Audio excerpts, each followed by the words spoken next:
Picture a famous political leader. Is it JFK? I don't mean literally, I mean, does the leader share his characteristics? Are they from the economic and political elite, the dominant ethnic and religious group? Are they not too old, not too young, married? Are they a man? If not, thanks are due to the phenomenal woman whose existence shifted your idea of what leadership looks like. But she and you are, for the most part, anomalies. While these phenomenal people can change those images, they cannot on their own change the norms and resulting narratives that produce them.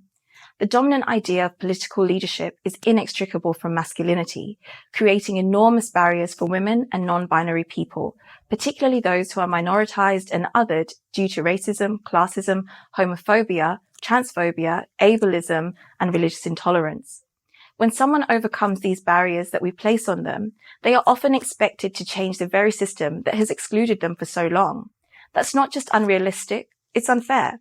And sometimes they just don't want to. Westminster Foundation for Democracy recently published a study on women's political leadership in Southeast Asia. It found, as is often the case around the world, women leaders primarily come from the wealthiest and most politically connected families. These privileged identities meant they could navigate, negotiate, or completely circumvent gender barriers. Several said that gender wasn't an issue on their relatively short route to leadership.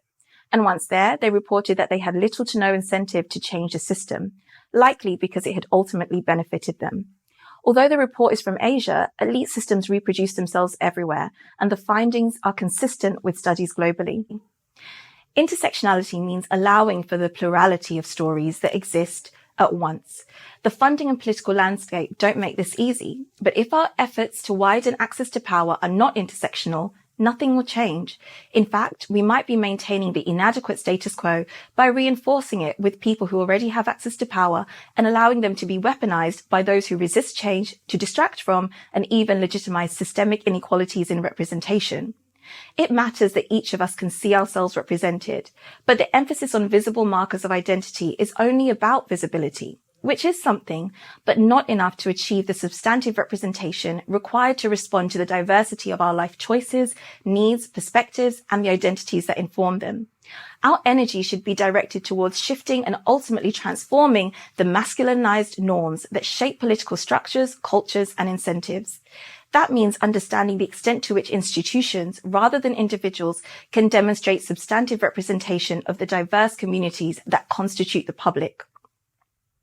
The ending we're seeking demands that our institutions tell and accommodate more and different stories, so we not only see ourselves in them, but so we can be every version of ourselves in the safety and freedoms that democracy promises us all.